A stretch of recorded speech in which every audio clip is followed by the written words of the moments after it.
Nació del dolor, fue entregada en adopción, hoy transforma su historia en música. La frase se suspendió en la oscuridad del teatro mientras las manos del músico buscaban las teclas, como quien busca una palabra olvidada. La sala contuvo la respiración.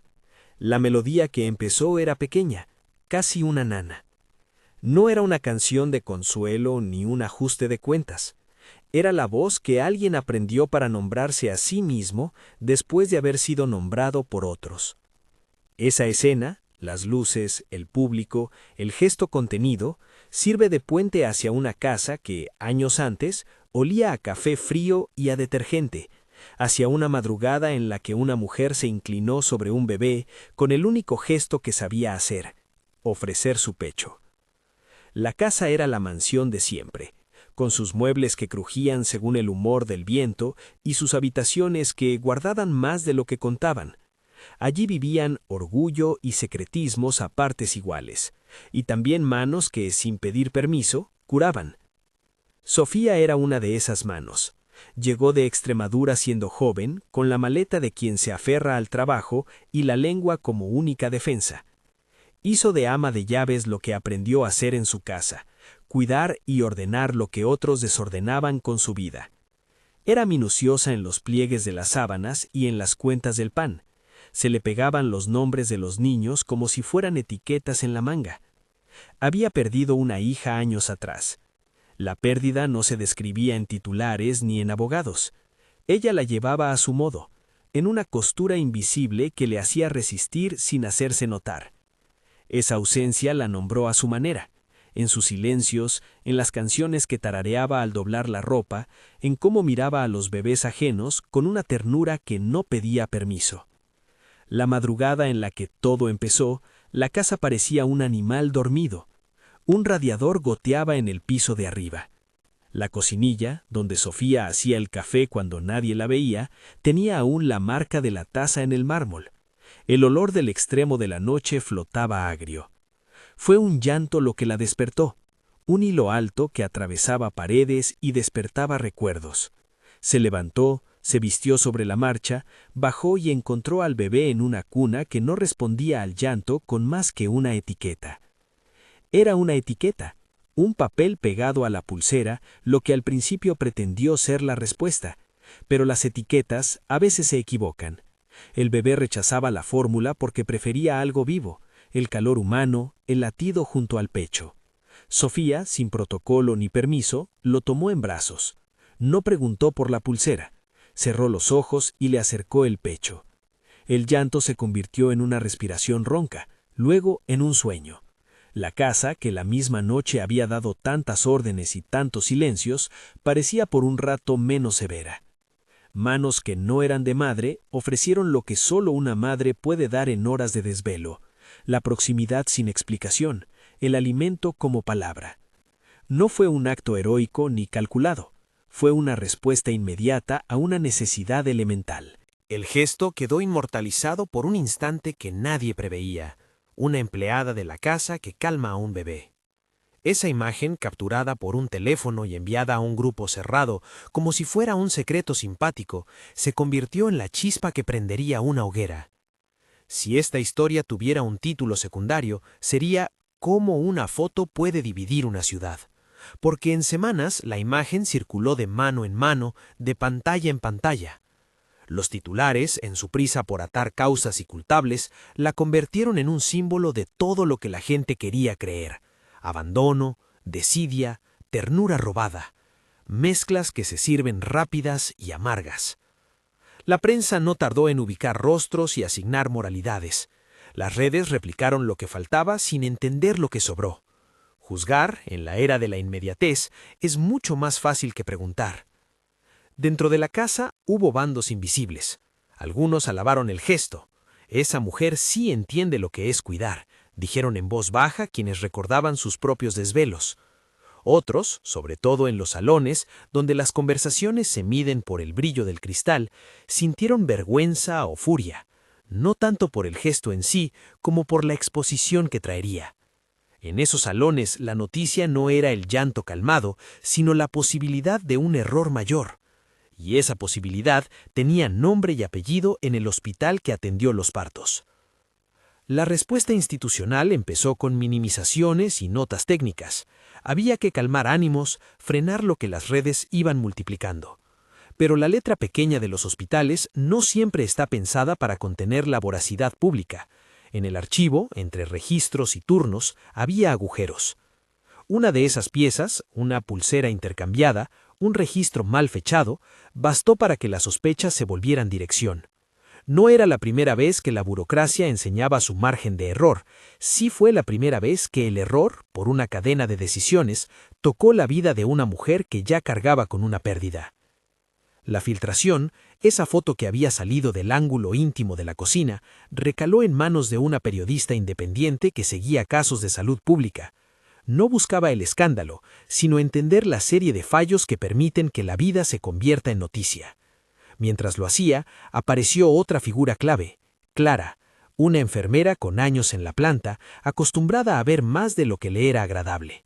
Clara no era de grandes declaraciones. Su temple era el de quien resuelve con manos y listas de comprobación. Fue ella quien empezó a mirar archivos que el tiempo había dejado amarillos, quien notó que un sobre, guardado en un cajón de evidencia, no había seguido el circuito administrativo. Pero las tramas del hospital no se limitan a despistes. Hay maniobras que huelen a voluntad de tapar, a complacencias que se pagan con silencio. Esa posibilidad emergió cuando alguien ofreció dinero a cambio de, precisamente, cerrar bocas. Fernando Rivas, nombre conocido en el entorno por su posición y por manejar recursos donde otros no tenían voz, fue quien, según se narraría después, intentó que algunos olvidaran. No hace falta exagerar su figura, basta recordar que el poder muchas veces no actúa con gritos, sino con sobres. Un sobre puede ser un atajo, una coartada, una forma simple de explicar lo que no se quiere someter a investigación. Y el médico que aceptó esa facilidad, el doctor Julián Martínez, se convirtió en parte central de la atención. Fue el eslabón que hizo posible una doble lectura de aquellos registros. No es necesario imaginar traiciones épicas para que la historia duela. A veces la lógica del desvío es así de cotidiana. Una ficha puesta en el sitio equivocado, la pereza de confirmar 2 veces un nombre, un teléfono que no suena, cosas que en el día a día parecen burocracia y que sin embargo cambian destinos. Cuando Clara recuperó el sobre, se encontró con algo más que papeles. Halló indicios de que la cadena de custodia había sido vulnerada. No se trataba solo del sobre, sino de la voluntad de que nadie indagara. Su decisión de guardar copia y acudir a quien no esperaba, una periodista que no quería titulares vacíos, fue en sí misma un acto de justicia silenciosa. Las primeras semanas después de la publicación fueron una sucesión de corrientes que se cruzaban, demandas de explicaciones, defensas corporativas, amenazas veladas y llamados a la calma. La casa, ese microcosmos donde las personas comparten comidas y silencios, vivió sus días oscilando entre el alivio de la rutina y la paranoia de no saber qué teléfono sonaría. Sofía, que había dado la reacción de siempre, cuidar, se encontró en el eje de una exposición que no pidió. La noticia la dibujó con trazos fuertes, la mujer que amamantó a un bebé, la extranjera, la trabajadora fiel. Nadie la preguntó, al principio, cómo quería que la miraran. En medio del ruido apareció la voz de alguien que años después regresaría a poner nota y memoria, la persona nacida de aquel origen violento pero entregada a adopción, convertida ahora en músico. Su nombre artístico ya rondaba carteles y playlists, pero la ciudad no había ligado aún su figura con la foto, con la casa ni con Sofía. Fue su decisión, años más tarde, la que hilvanó ambas historias en una escena pública, la de volver y ofrecer su voz como algo que no busca limpiar ni justificar, sino hablar en otra lengua de lo que fue. Entrar en la piel de quienes tomaron decisiones en la mansión no es simple. Algunas cabezas, como la de Diego, el patriarca, mostraron primero prudencia, luego cálculo y finalmente una evolución más humana. Diego, que había vivido en un mundo donde las apariencias eran capital, se enfrentó a una disyuntiva: proteger la imagen con uñas y dientes o reparar lo que su familia había contribuido a fracturar. La tensión entre mantener el status quo y aceptar la reparación tensó las conversaciones en el comedor. Había silencios que decían más que las explicaciones y miradas que se convertían en acusaciones mudas. Las redes sociales, por su parte, no esperaron a la investigación. Bajo la lógica del rumor, se tejieron narrativas que enfrentaban a clases y sensibilidades. En la plaza pública virtual, la historia se convirtió en espejo y en proyección. Quienes habían sufrido indignación encontraron motivos. Quienes querían creer en la nobleza del linaje lo hicieron con furia. Tanto bullicio hizo que la sala de espera de los juzgados se llenara no solo de abogados, sino de cámaras y voces que aspiraban a un fragmento de verdad.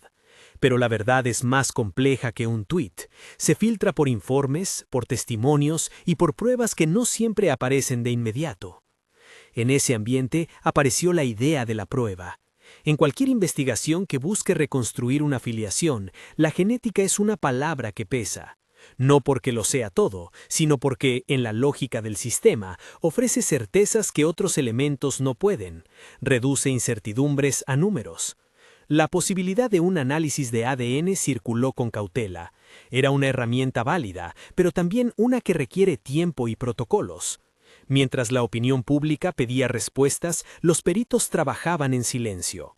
La ciencia, cuando aparece en medio del ruido, demanda paciencia. No es la cámara la que decide sus tiempos. Sofía, en esos días, encontró refugio en lo cotidiano.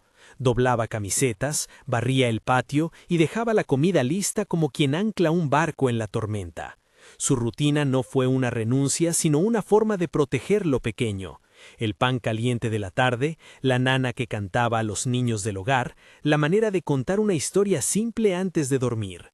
Su maternidad, la que ahora reclamaban de distinto modo, estaba hecha de actos repetidos: cortar la fruta, esperar en el colegio, consolar una febrícula.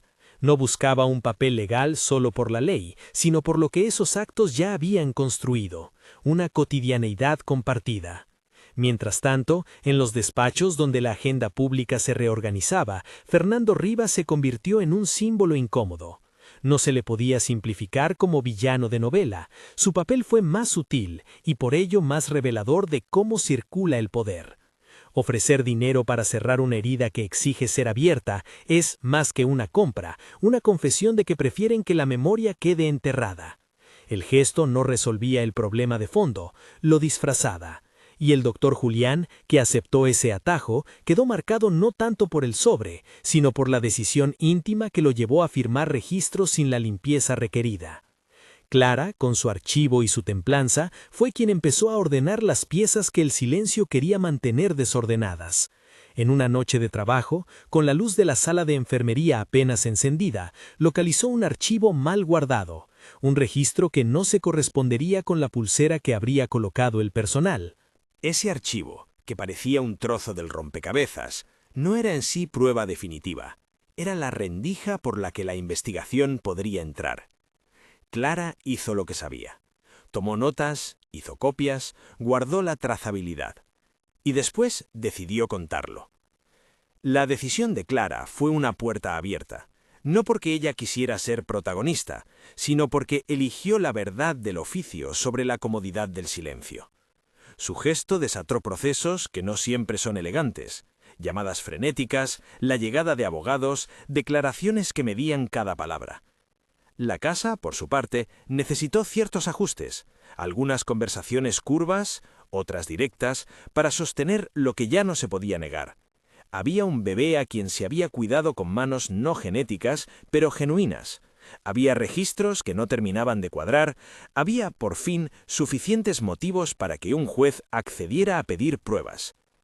En las salas de espera de los tribunales, la atmósfera no se parecía tanto al ruido de los medios como a una calma tensa. Los plazos legales, los informes periciales y las medidas cautelares avanzaban con su propio ritmo. Un juez, atendiendo a la recomendación de preservar el bienestar del menor mientras se verificaban los hechos, autorizó medidas provisionales, un régimen que permitiría que la vida de quien era llamada Elena Valentina no se viera alterada de forma abrupta mientras se clarificaban los lazos. No era una sentencia definitiva, era, en el mejor de los casos, una pausa que protegía la continuidad emocional. Mientras la maquinaria jurídica giraba, la casa comenzó un trabajo menos visible: la reconstrucción. No era una reparación instantánea ni total, era sobre todo práctica. Empezó a aparecer música en los pasillos. Alejandra, la niña de la casa, le cantaba nanas como si en su voz no hubiera división. Diego practicaba un tema en un piano que ahora se usaba para más que ostentar. Incluso en la cocina se escuchó alguna melodía improvisada justo antes de servir la sopa. La música, que días antes era apenas un fondo, se convirtió en hilo que sostenía los afectos. Y esa música era la que años después alguien tomaría como materia prima para contar su propia historia. En medio de todo eso, la figura del músico adoptado estaba lejos aún de aparecer en la casa. Su historia corría por otras vías, la de los escenarios y las salas de ensayo, la de entrevistas medidas y notas que hablaban de su talento. Para el público, aquel joven era la suma de su obra. Para quienes sabían algo más, era el resultado de una genealogía compleja, marcada por el origen del que no se habla fácil. Cuando decidiera volver para cantar, no lo haría para cerrar un expediente, lo haría para sostener una conversación que ya había empezado en la cocina, en la sala de urgencias, en la noche en que una mujer ofreció lo único que sabía dar. Esta primera parte de la historia no pretende resolverlo todo, porque la vida real no se deja cerrar tan deprisa. Quedan preguntas en el aire. ¿Qué motiva a alguien a reclamar la maternidad más allá de un documento? ¿Puede la música reconstruir lo que la palabra y la ley no alcanzan a reparar? ¿Cómo actúan las pequeñas decisiones? Aceptar un sobre, guardar un archivo, amamantar de noche, en el gran mapa de una vida. Las respuestas, si llegan, no serán para mañana. Lo que sí es seguro es que las decisiones de gente como Clara, Sofía y la periodista responsable de la publicación empezaron a dibujar una senda que obligará a muchos a mirarse en otro espejo. Y en esa senda, el sobre que Clara había guardado se vuelve decisivo.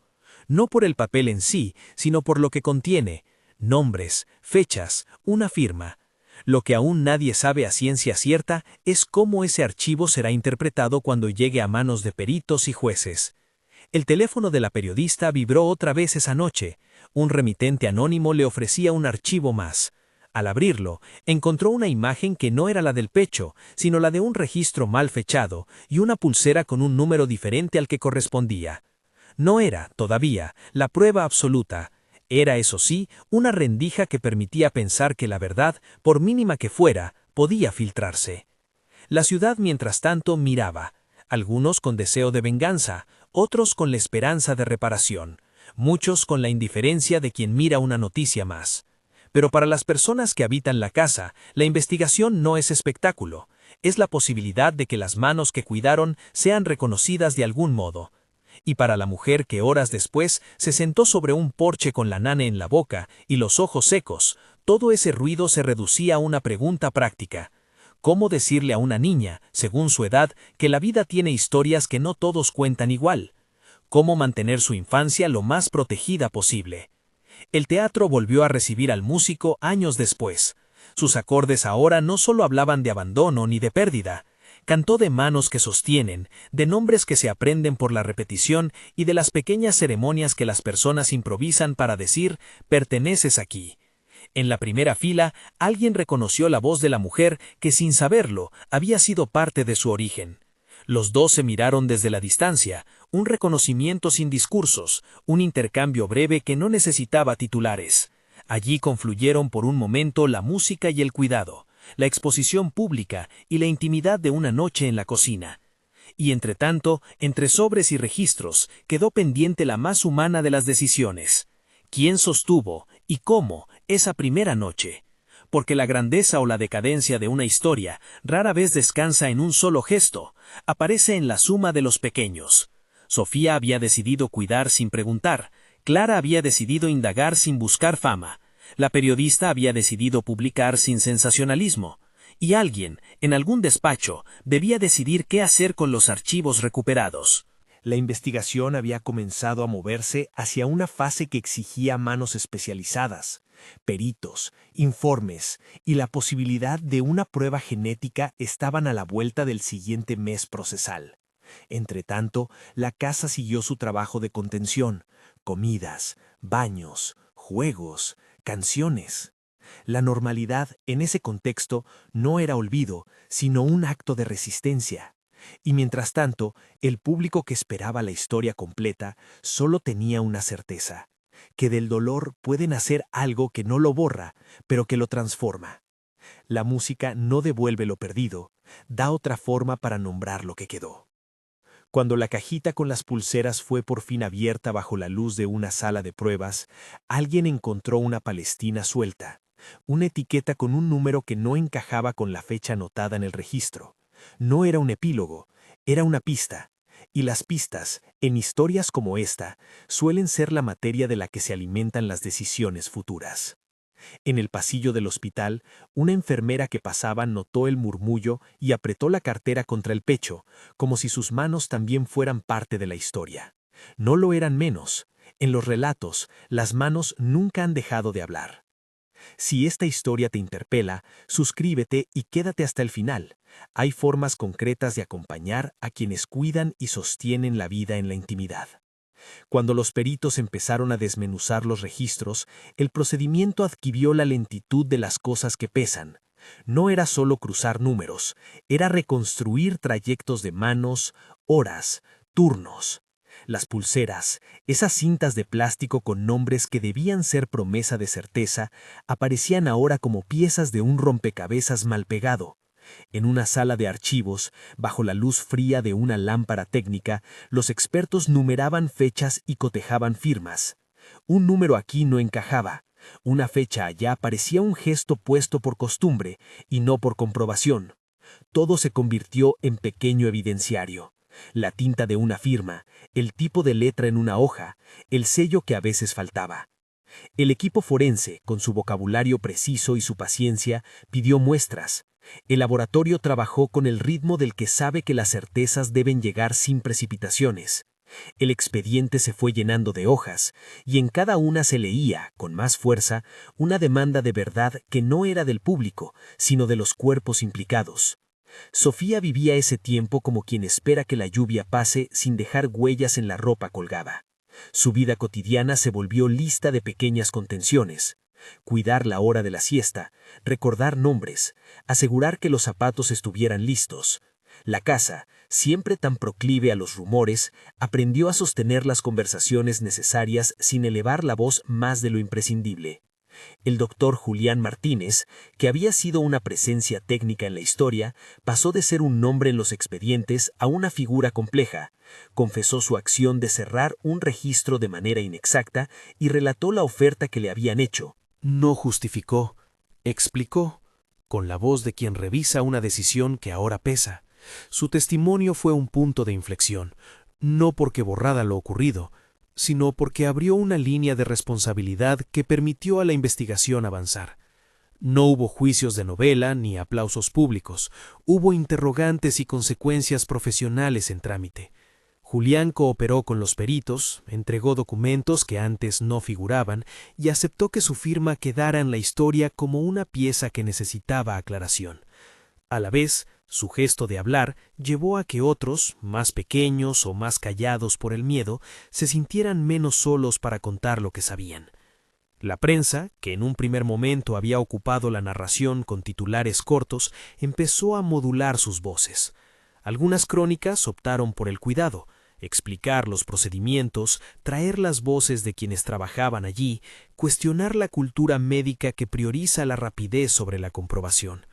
Otras, menos, se adherían al espectáculo y buscaban culpables fáciles. Sin embargo, la narrativa pública ya no era un simple rumor, era ahora una secuencia de hechos que obligaban a miradas diferentes, las de quienes piden responsabilidad, las de quienes piden reparación y las de quienes exigen que, ante todo, el interés del menor sea prioridad. Cuando la prueba genética regresó con resultados que inclinaban la balanza hacia la filiación que Sofía reclamaba en la práctica, no solamente en el corazón, el alivio fue contenido. La confirmación científica tuvo el efecto de una palabra que abre una ventana cerrada. No borraba lo vivido por nadie, pero permitía que el juez tomara medidas que protegieran la cotidianeidad de la niña. La resolución provisional del juzgado fue clara en forma y en intención. 6 meses de régimen de convivencia en conjunción, sustentada por la necesidad de no romper los afectos y de garantizar la estabilidad emocional. No era una sentencia para siempre, era en esencia un reconocimiento de que lo construido con actos valía y debía preservarse mientras la verdad definitiva seguía su curso. Ese periodo de convivencia cautelar fue terreno fértil para lo más arduo y lo más sencillo a la vez, la reconstrucción de la confianza. Para Sofía, la medida no significó un triunfo sonovo, sino una razón para seguir con lo que ya hacía, sostener la rutina. Para Elena Valentina, nombre que resonaba como promesa en la casa, la vida continuó en mañanas de colegio, en juegos con Alejandra y en meriendas donde la fruta se compartía sin preguntas incómodas. La casa, que había vivido en grados diversos de tensión, ahora se ocupó de normalizar lo que el procedimiento podía afectar: los horarios de acostar, las nanas a la hora del sueño, la manera de enrollar el pelo al despertarse.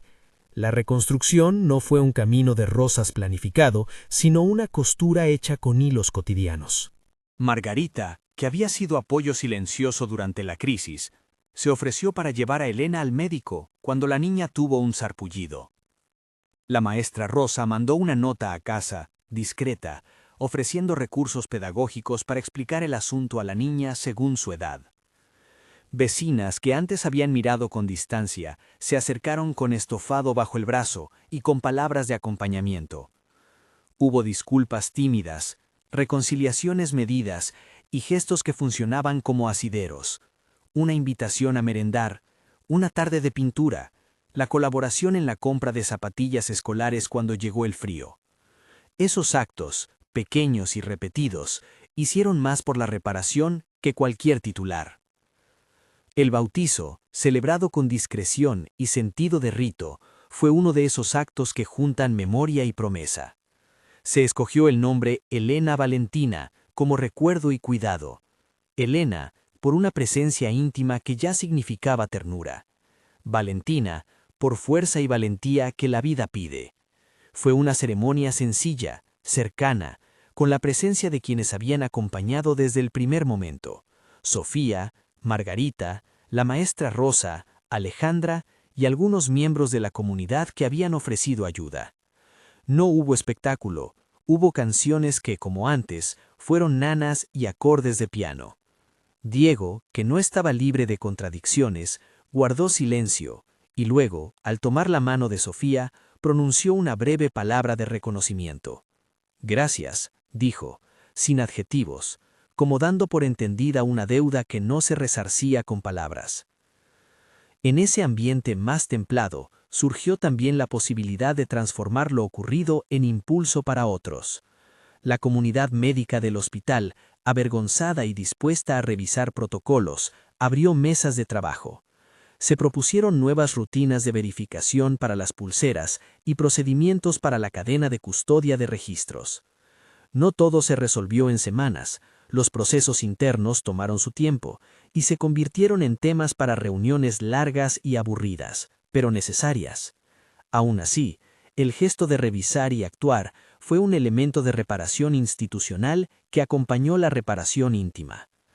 Mientras tanto, la figura del músico, esa persona que había nacido de aquello y que había hecho de su voz su lenguaje, preparaba su regreso a la ciudad con una intención clara: convocar un concierto benéfico que no fuera mera escena de autocompasión ni espectáculo de reconstrucción, que en cambio funcionara como acto de memoria y de apoyo.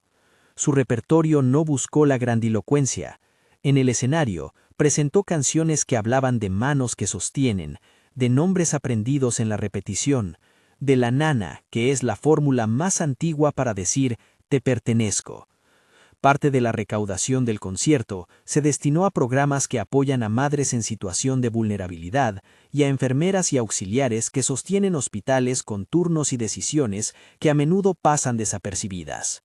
El concierto, anunciado con sobriedad, reunió a públicos distintos, quienes seguían la carrera del artista por el talento y quienes, atraídos por la historia que conectaba con la casa, acudieron con la necesidad de ver que algo más que un titular podía nacer de aquello.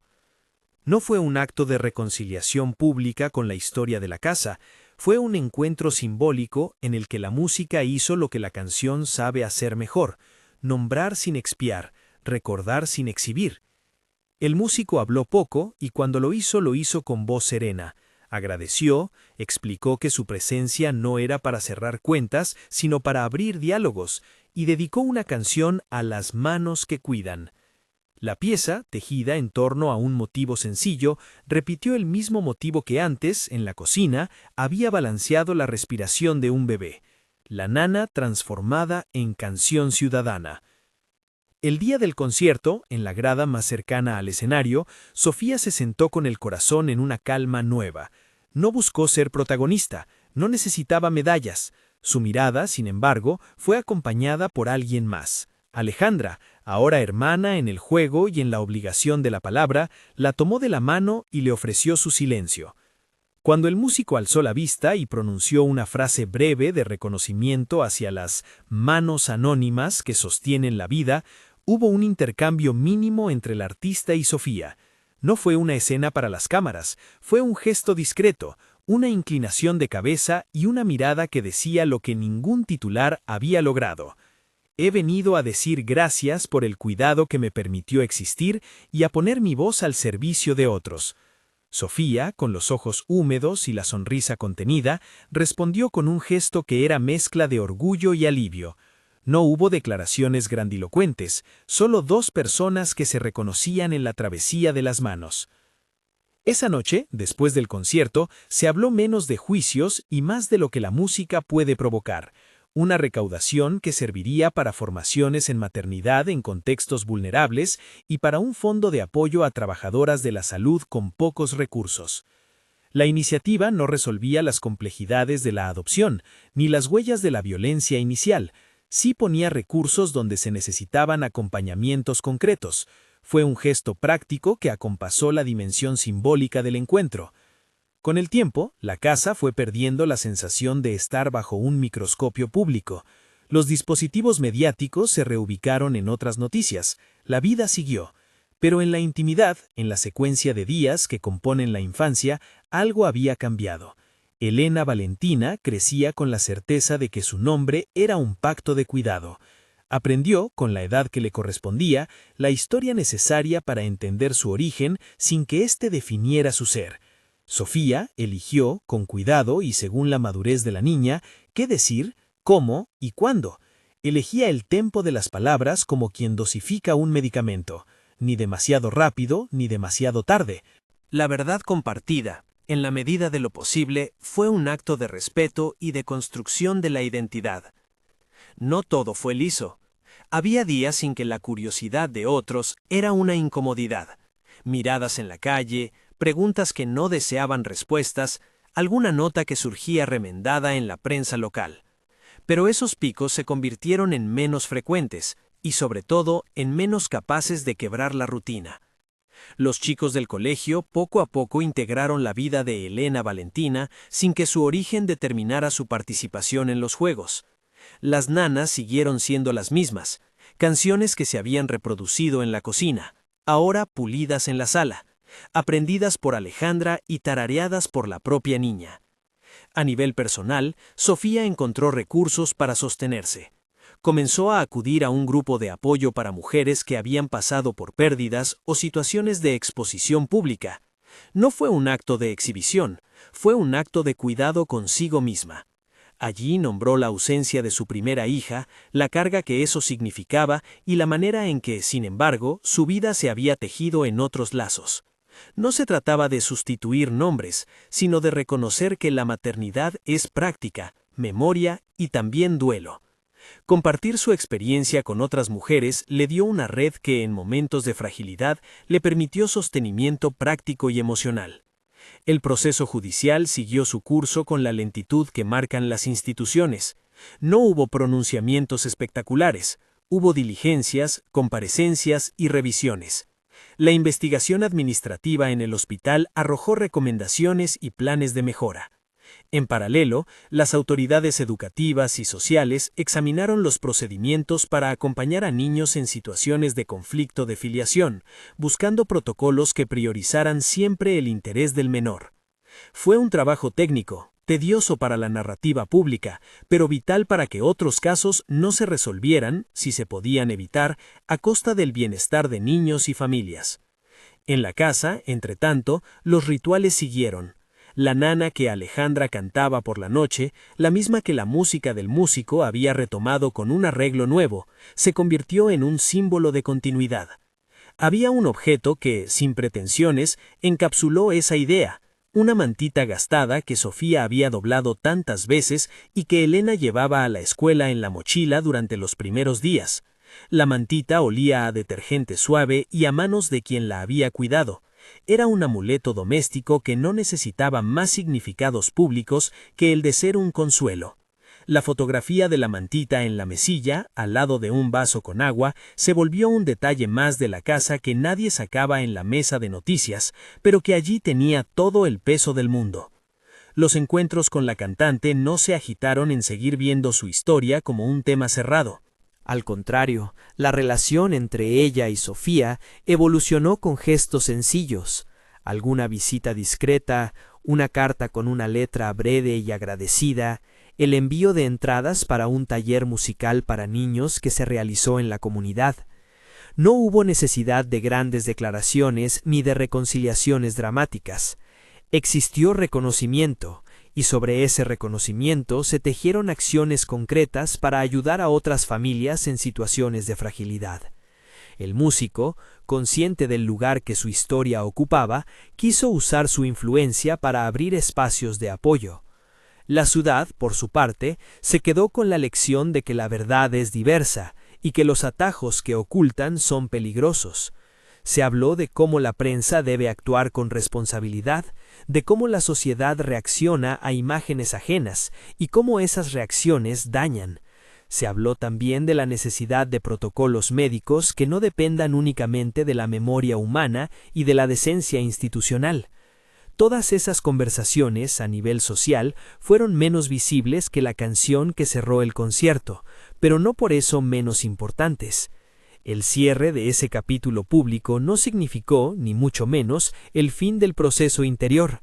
Para Sofía, la reparación fue una serie de continuidades. Seguir preparando la merienda, seguir cantando, seguir yendo al médico cuando hacía falta, seguir explicando las cosas según la edad.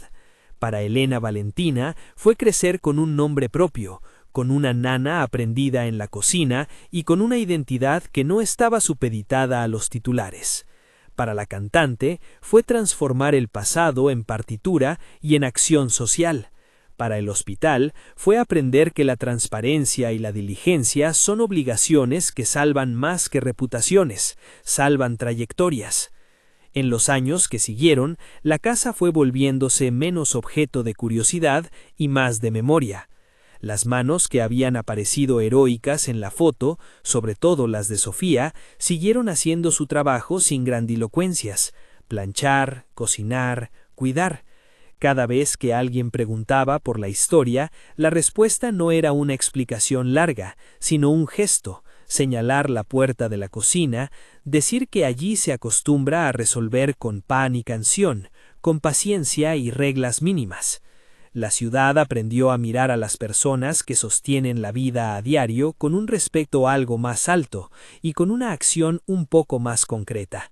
Programas que apoyaban a madres en vulnerabilidad empezaron a recibir recursos de instituciones y de ciudadanos que se conmovieron, y las enfermeras registraron con cierta emoción contenida que su formación y apoyo administrativo había mejorado.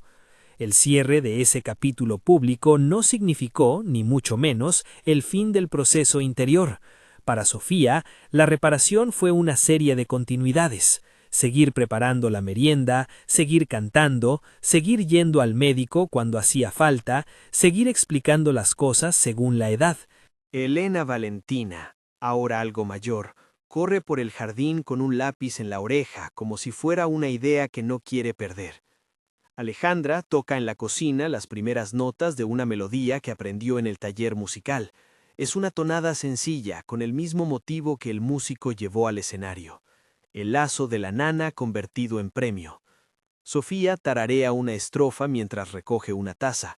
Su voz se mezcla con la música y con el viento que entra por la ventana abierta.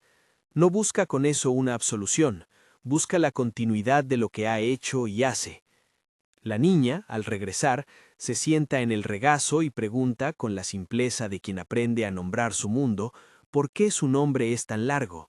Sofía la mira, sonríe y le responde con la verdad en la medida justa. Porque te quisimos nombrar con ternura y con fuerza, porque hay historias que se cuentan con canciones y otras que se guardan en los cuidados. La niña no pregunta más, entiende lo suficiente para saber que pertenece y que hay manos que la sostienen. La música sigue, pequeña, acompasada, y en el porche la casa emite el sonido de la normalidad, una puerta que se cierra, risas lejanas, el puchero que chisporrotea en la cocina. Al final, la frase que abrió el relato vuelve a su lugar natural, no como eslogan, sino como reflexión. Nació del dolor, fue entregada en adopción. Hoy transforma su historia en música. No porque la música borre el dolor, sino porque la canción permite nombrarlo. Lo incorpora y lo coloca en una mesa donde la memoria puede ser compartida y donde el cuidado puede seguir construyéndose. La maternidad en este relato no aparece como título legal únicamente, aparece como un tejido cotidiano, pan compartido, nana repetida, manos que acomodan la manta. La música actúa como puente, no resuelve todas las preguntas, pero hace audible lo que a veces queda en silencio. Si quieres acompañar historias como esta, en la descripción encontrarás información sobre organizaciones que apoyan a madres vulnerables y a profesionales sanitarios. Compartir este video también es una forma de mantener viva la conversación sobre cuidado, responsabilidad institucional y el valor de las pequeñas acciones que sostienen la vida.